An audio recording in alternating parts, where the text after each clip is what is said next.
Good evening viewers. मैं आपका मेज़बान दीप सिंह, फाउंडर मेंबर और नेशनल काउंसिल मेंबर आम आदमी पार्टी जम्मू से। प्रोग्राम आज की बात में आज फिर दो खबरों पर बात होगी।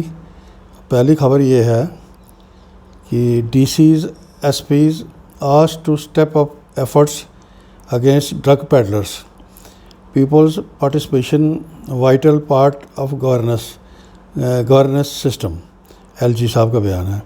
इसी तरह दूसरी खबर है कि टेरर फंडिंग केस के रिलेटेड है। J and K police join hands to nail terror financers. तो ये आज की दो खबरें हैं। यहाँ तक पहली खबर की बात है जिसमें ये कहा गया है कि ये ड्रग पेडलर्स के ख़िलाफ़ डीसीज को और एसपीज को इंस्ट्रक्शन दी गई है एलजी साहब की तरफ से। हमारा कहना ये है कि कहते हैं अंग्रेज़ी में चैरिटी बिगन्स फ्रॉम होम। अगर कोई काम बड़ा करना हो, उसकी जो नियर बाई जो डेस्टिनेशन है वहाँ से उसकी शुरुआत हो जाती तो अच्छा था।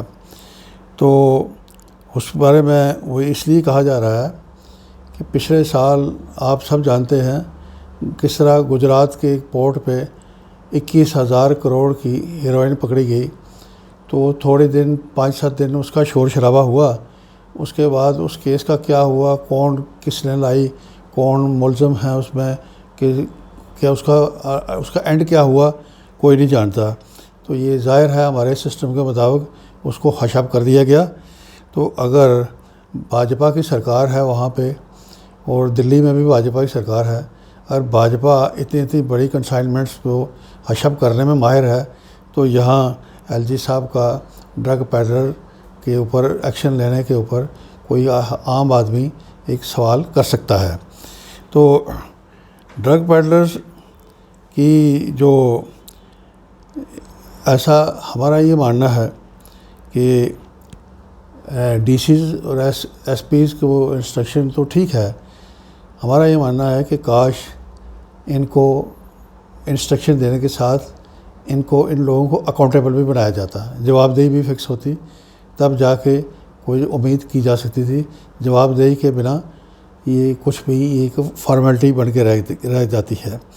तो एलजी साहब ने इसके बारे में बात करी है, पीपल्स पार्टिसिपेशन, लोगों की शमूलियत की बात करी है। तो लोगों की शमूलियत की बात भी हम ये कहेंगे काश ऐसा मुमकिन होता। भाजपा के नेता हमारे एलजी साहब जो कह रहे हैं वो करके दिखाते। तो उसमें ऐसा है, आज हमारे जम्मू कश्मीर में लोगों की पार्टिसिपेशन की बात एलजी साहब कर रहे हैं, जबकि सच्चाई ये है ई गवर्नेंस के नाम पे लोगों को दूर धकेल के रख दिया गया है। आज ई गवर्नेंस के नाम पर एक आदमी इंटरनेट वाले के पास बैठ के एक उसके मायूसी के सिवा उसके हाथ कुछ नहीं आया।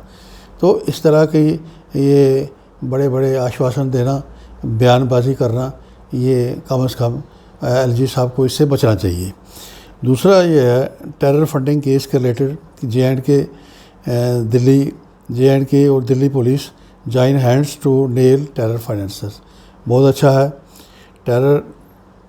टेरर का मतलब ये सिर्फ ये नहीं है कि कोई गन वाला मिलिटेंट आके किसी को डराएगा, उसी को टेरर कहते हैं, गन वाले को टेरर कहते हैं।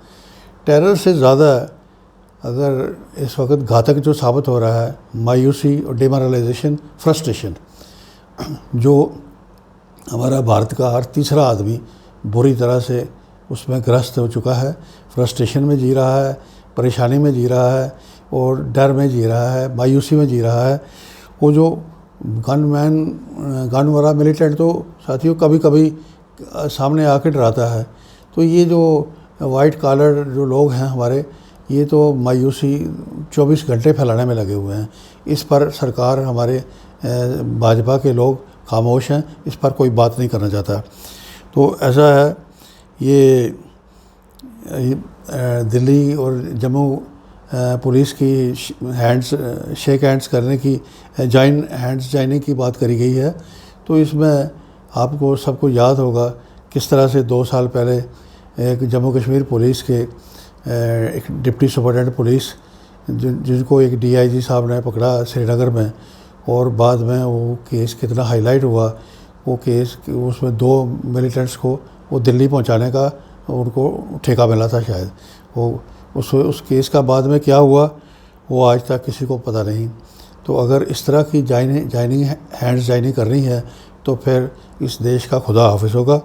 तो अब ये है, अब उस केस का स्टेटस क्या है वो कोई बताने को तैयार नहीं।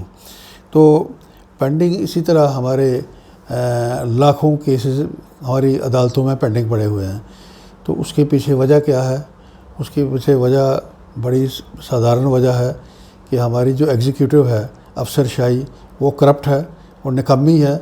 उनका किया हुआ, वो लोग लाख 1.5 लाख तनख्वाह ले रहे हैं। तनख्वाह लेने के बाद, पूरी फैसिलिटी एंजॉय करने के बाद, वो आम जनता का काम नहीं कर रहे। वो जानबूझ के एरर रखे जाते हैं ताकि वो कोर्ट में जाए, वो अपना माल पानी बना के उसको धकेल देता है केस को कोर्ट में। कोर्ट्स में जज साहिबान जो हमारे हैं उनके पास भी वो भी इंसान हैं, उनकी कितनी कैपेसिटी होगी वो हम रोज़ के रोज़ देख रहे हैं। वो लिटिगेशन कितनी महंगी हो गई है।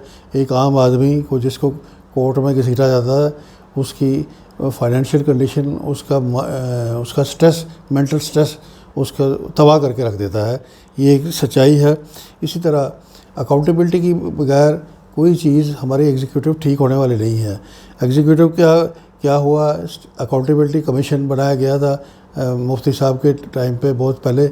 उस कमीशन का क्या हुआ, उसका हशर क्या हुआ, आप सब जानते हैं। उसमें करोड़ों रुपया खर्च करने के बाद सिर्फ 2 केस उसमें डिसाइड हुए।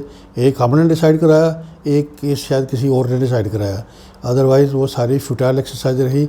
लेकिन उसमें जब हमारे चेयरमैन थे सेठी साहब, जब उन्होंने इन पॉलिटिशियंस की गर्दन पकड़ी तो इनको ख्याल आया कि ये तो बला हमारे सिर पर पड़ने वाली है।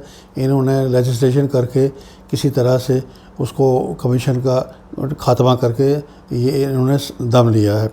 ये एक सच्चाई है। तो अब दूसरी तरफ हमारा जो एसीबी है, एसीबी भी हमारे डिफेक्ट प्रोसिक्यूशन की वजह से, निकम्मी प्रोसिक्यूशन की वजह से, डिसऑनेस्ट प्रोसिक्यूशन की वजह से उसका हशर भी क्या है आप देख सकते हैं।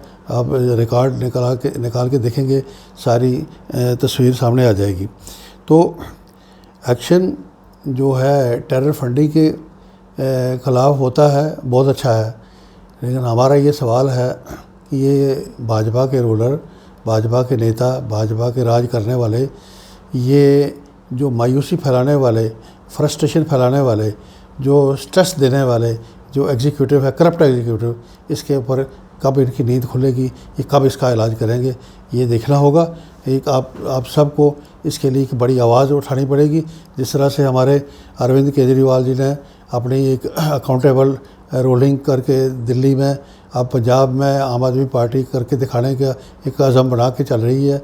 इसी तरह भाजपा के लोग, उसकी अच्छा होता कि अरविंद केजरीवाल से नकल करके, उनसे सीख के ये बाकी जगहों पे भी लोगों को रिलीफ देते। लेकिन इनकी करतूत देख लीजिए। कल परसों से हमारी एजेंसियां जो ईडी, इनकम टैक्स, दूसरी एजेंसियां, वो करके अरविंद केजरीवाल जी को, उनके काम को डिरेल करने की बड़ी घटिया सी कोशिश हो रही है। ये कहाँ तक कामयाब होंगे, कहाँ कैसे होगा, ये सब चीज़ें आपको समझनी होगी। समझ के इन लोगों से छुटकारा हासिल करना होगा। बहुत बहुत शुक्रिया।